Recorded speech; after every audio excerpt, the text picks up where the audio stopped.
Fight Night Incorporated is proud to present the main event of the evening, 10 rounds of boxing in the heavyweight division. This bout is sanctioned by the Saginaw Chippewa Indian Tribe of Michigan in conjunction with the Association of Boxing Commissioners. Commissioners in attendance, Fred Cantu, Joe Kequam, and Shelley Foster. The 3 judges scoring this bout on the 10-point must system will be Jack Richards, Dario Chirino, and John Chalk. And when the bell rings, your referee in charge of the action, Dale Grable. And now, for the thousands in attendance and the millions watching around the world in over 90 countries, ladies and gentlemen, let's get ready to rumble!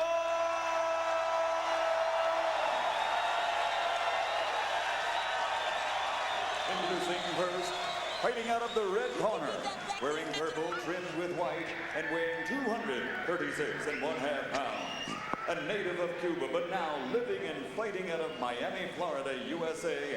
He brings an excellent record of 39 victories with 28 knockouts to his credit. 15 losses with 1 draw. Ladies and gentlemen, here is the veteran heavyweight, Jose Ribalta. And his opponent across the ring, fighting out of the blue corner, wearing black, trimmed with silver, and weighing 215 pounds. Fighting out of Flint, Michigan, he brings an outstanding record of 26 victories with only 1 defeat. 14 KOs to his credit. Ladies and gentlemen, presenting one of the top-ranked heavyweights in the world, Chris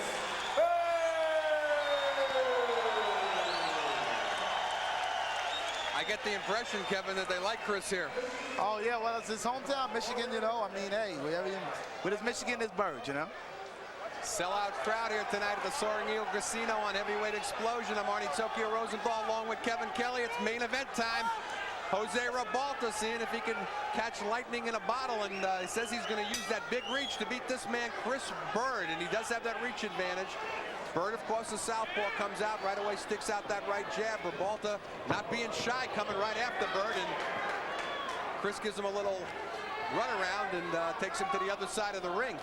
Well, one thing Byrd got is speed. Speed beats power any day of the week. You know, Ribalta may have a lot of power, but if you don't have the speed to get that power there, then he's going to have a lot of trouble with Chris Byrd. This is Byrd's second start, first fight back on TV since the Ibushi knockout. He stopped John Sargent last month in 2 rounds, so he's back on track right now. But Jose Ribalta is a whole different story, but he's got a 3-fight losing streak going, but against some very big fighters, Axel Schultz, Larry Donald, and Vitaly Klitschko. Well, the big not thing, fought in a year though either, Kevin. This is the first fight in 1 year. Well, the big thing that Ribalta got to do right now, even to get close to Byrd, is establish a jab, which he's not doing. He's popping a jab now, but he hasn't came out with it with any authority. He's got to pop the jab and back Byrd up against the ropes and throw punches. Right now, Byrd is doing what he always does to people. He's frustrating and dominating him right now. And he's showing him different looks, different angles. Byrd punches, he's a very hard guy to fight because he punches and it gives you an angle. So he punches and now he's going to turn on him. So every time Ribalta goes to punch, he's going to turn. And right now, as you mentioned, it's Byrd that's landing the jab. Ribalta not using that big reach advantage that he said we'd be looking for. Not doing anything with the jab. Chris Byrd getting on the inside now, actually even being able to get to the body. Dale Grable now stopping the action, and there's a little bit of loose tape on the left glove of Jose Nino Ribalta. Norm Wilson getting up on the ring there. Veteran trainer out of Florida. Used to train George Scott, the lightweight. Time back in. Dale Grable saving us a little bit time later, and they don't use gaffer's tape here to really double wrap the glove, which is being used in a lot of state, and that's something that they should be using. Byrd so slipping in inside, and not looking to get caught on the ropes like he did with Ibushi, where he was when he got tagged. Nice body shot there. Well, he's showing he learns from his mistakes, and that's what he's doing right now. He's utilizing his jab, utilizing his speed. There's no reason for him to get into a fight with Ribalta. Ribalta having punching power. You know, get your punches off and get out. And speaking of speed, what about the reflexes right now of Ribalta? What are you picking up even at this early stage, Kevin? Are they there or are they gone? Well, he hasn't shown many things. He is a little older, and I'm waiting for Ribalta to show us that he does have his old reflexes, and right now he hasn't shown me anything. Got caught with a left over the top by Byrd in close. Oh, and again gets caught with that left by Byrd. Ribalta lunging inside. Fantastic hand speed by Chris Byrd. Always been his #1 asset. Very good hand speed.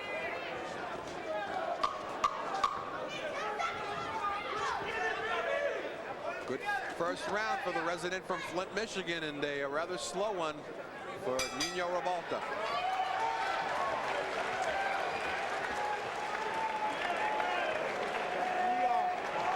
Pushing on punches now. Be careful. Don't let him hit you with one of wild shots.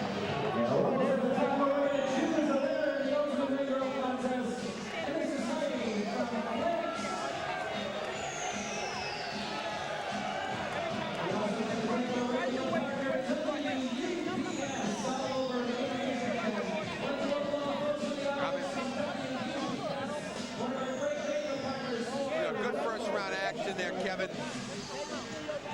And you take a look, Ribalta lunging and Byrd just making him pay with that very good hand speed, throwing those lefts over the top.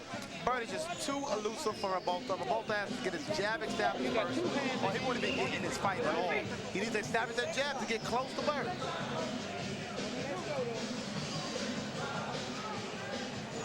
His corner told me something very strange earlier.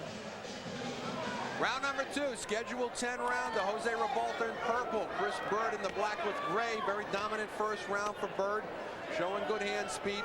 Doesn't seem to show any ill effects, Kevin, from the Ibushi fight. No, usually most fighters don't, you know. A lot of fighters don't, most of them. Because they realize they made a mistake and that's why they got beat. Not because it was anything to do with their ability or they're getting older or the reflexes are getting slower. He just got caught with a punch. And he realized he got caught with that punch, and the reason why he made that mistake was he allowed himself to lay on the ropes. Ribalta's trainer told me earlier that they plan on Ribalta punching Byrd in his shoulders and the body, because the body he can't move, but the head he can.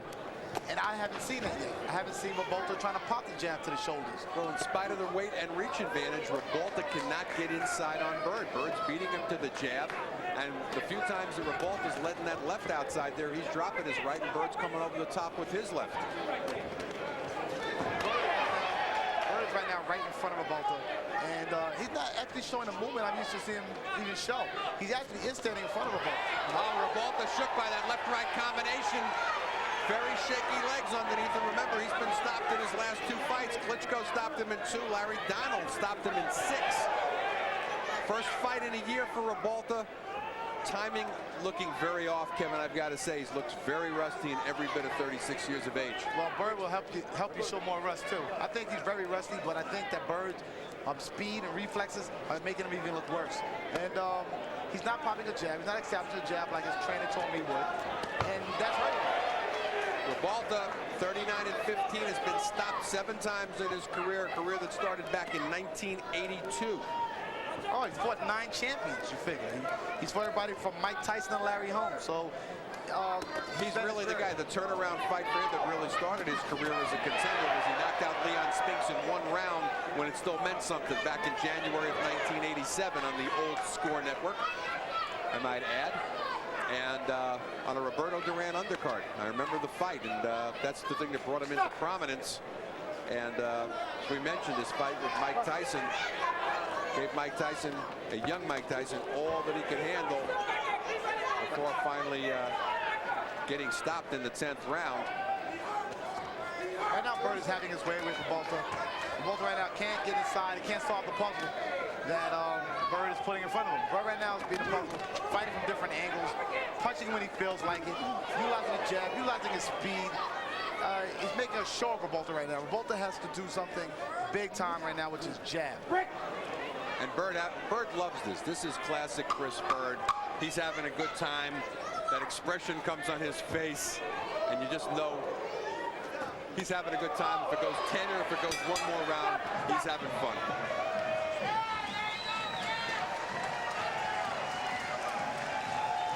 Okay, he's got 1 more round. Throwing the right hand with the back of the right hand.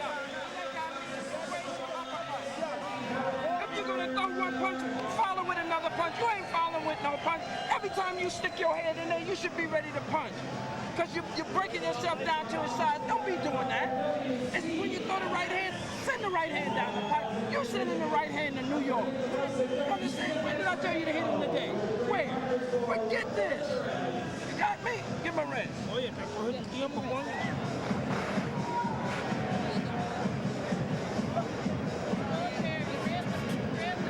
Okay, now. Rose, keep me some grease on your hand at all times after this round. Okay, now that's working now. Carry him in a circle this time.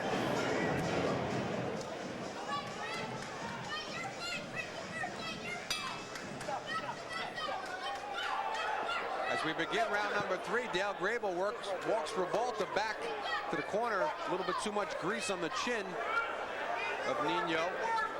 It's been all Chris Byrd here thus far. And in between, Norman Wilson really screaming at Ribalta to use his head. You've got the experience, you're not using it.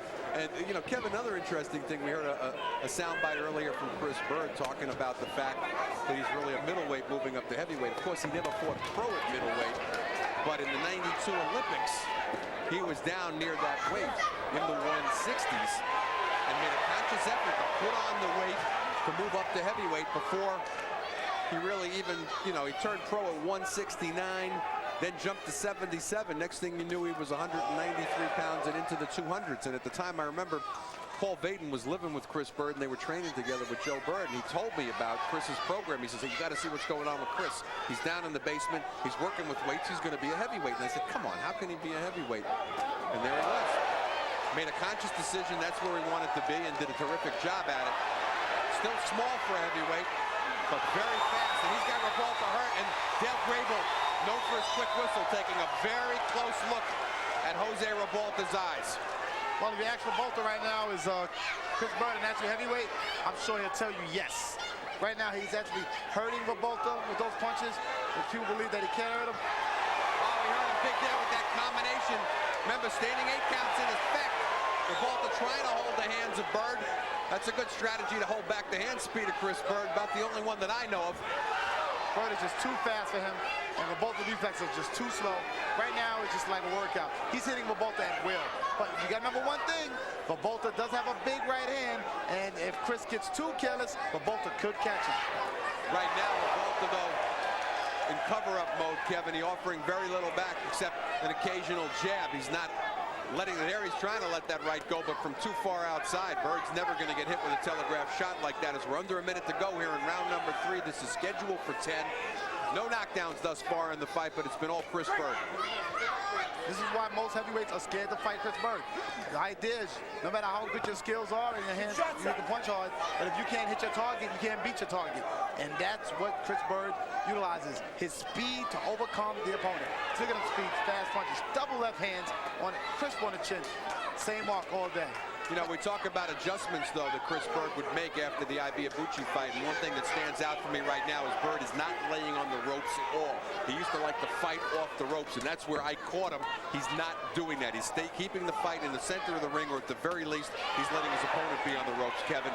Major adjustment for Byrd.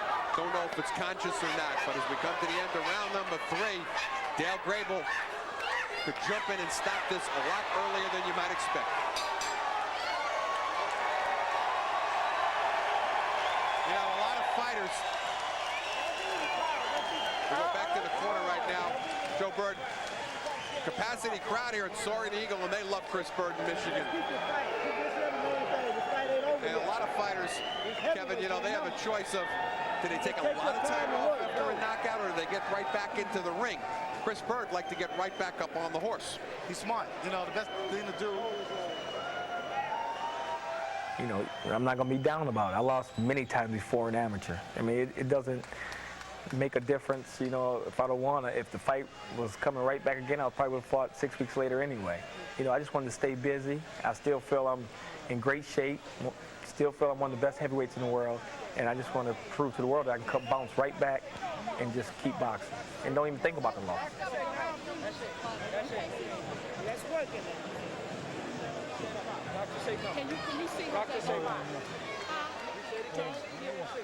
Can you see Jose? Say you can't see. Say no. can't see. We can't see. We can't see. They're stopping the fight here. Jose Ribalta saying in his corner that he cannot see. Now, I don't know if that means something's in his eyes or he's lost his vision, Kevin, in a neurological sense. I don't know what's going on here right now. Can't see those punches coming. The punches are very quick, and maybe something did Lindemann got in the eye. Maybe, just maybe. But I don't know if not being able to see, as in detached retina not being able to see, or thumb in the eyes not being able to see.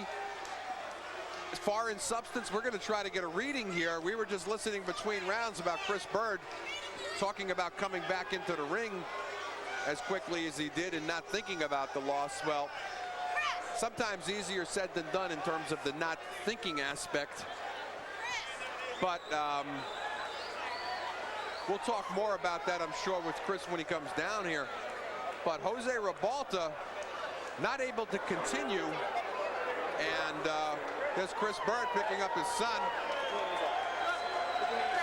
And very happy corner in Chris Byrd world right now. There's Chris's mom, who also works cuts in the corner along with his dad, Joe Byrd. Chris Byrd will improve to 28-1. That's his 16th win by way of knockout. Ribalta will drop down to 39-16. We'd like to find out a little bit more about his eyes, but first we're going to find out the official time of the stoppage. We're going to go up to our ring announcer, Michael Buffer. Ladies and gentlemen, your attention please. At the end of the fourth round, physician at ringside examined Jose Ribalta. His vision is impaired. He's unable to continue. The ringside physician advised our referee, Dale Grable, to call a halt to the bout. He did so. The official time comes at the end of 4. The winner by knockout victory. His record now 27 victories, 15 KOs. From Flint, Michigan, Chris Byrd.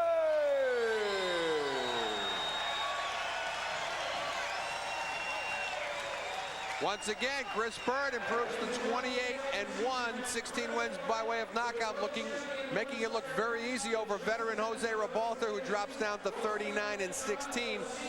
We'll try to get Chris down here, and he'll tell us a little bit about exactly what's in the future for Chris Byrd. And doesn't seem to be showing any ill effects or lack of confidence from the Ibeabuchi fight. He's now put 2 straight wins back in the bank, showing all of the classic elements of Chris Byrd.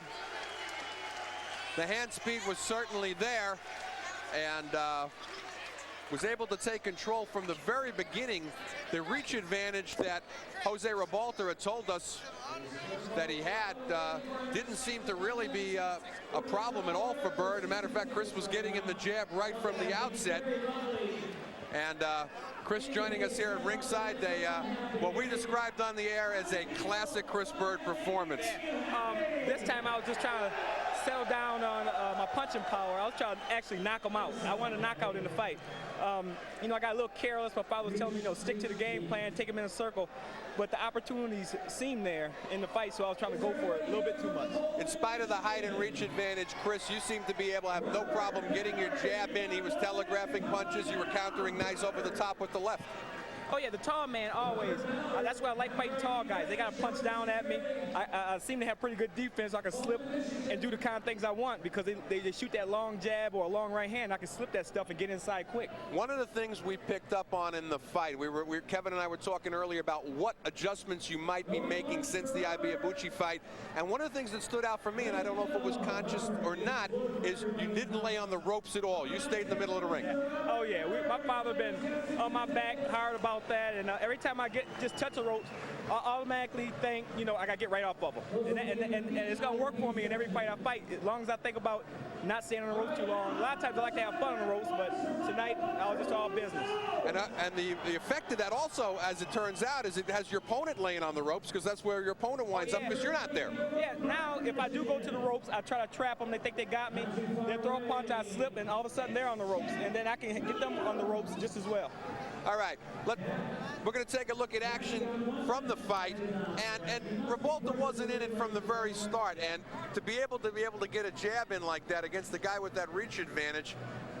Oh yeah, Oh yeah, I just time the jab. Like I said, the tall guy's got to punch down at me. I can slip the jab and throw my jab right over top, and my hands are pretty fast, so I can get there before they get there. Did you notice any problem? He stopped the fight saying he couldn't see. Now, was he not seeing from your punches being in his eyes, or do you think that maybe he might have caused him to have a detached retina at his age in this fight? Maybe, I don't know. I started off trying to be more of a power puncher in the first, second round, but then my father said, go to the speed. Lead with the right hand. He's a tall guy. Lead with it, and then start throwing fast hand speed right down the pipe, and it start working. I see him blinking after I throw a 4-punch combination. I'm like, I got him now. Father knows best. Oh, yeah, he does. As always. Let me ask you now. We're past tonight. 2 wins in the bank since the fight with Ike. We wanted to run a soundbite that we had from you earlier, so we're going to do it live, which is even better. Okay. You want the rematch with him? Most definitely. I want the rematch. Ike's a great fighter, and I'll take nothing away from him. I didn't have an off night. I just got caught. And he know just as well I know he caught me with a lucky one. But I'll love a rematch and just get back to the stature where I was before. Kevin. I feel like this. I seen your fight today. It looked like to me in the corner, I told Arnie that you look like you're more subtle, trying to get more punching power. Will we see more movement when you fight Akabuchi next time, or a little bit more like that, staying in front of him, throwing punching power? Staying right in front of him, because I know I can make a guy mess and frustrate him. I don't need to give up ground against any big guy. I can take one step back, slip, and spin. But I know I can fight right in front of any guy in the world, because I know I can make a mess right in front of him. And that really frustrates him. So I'm going to start working on planting my feet in the middle of the ring. I get better punching power when I do that, instead of going always sliding backward and sliding to the rope. So it's going to work out for me. Chris, yesterday you mentioned something about another possible strategy and career path for an alternative heavyweight championship. You want to expand on that a little bit? Since the major titles are locked up right now with Holyfield and Lennox Lewis, I just want to go the WBO route. That seemed like a big title. And Vitaly Klitschko and Herbie Hines getting ready to fight for it. I want to fight the winner. Hopefully I can go that route and then challenge the bigger heavyweights for the title. That's going to be an interesting strategy. Great to have you here on Explosion. Great to see you back on the winning path. And best to Tracy and the kids. Yeah, thanks for having me. Take care.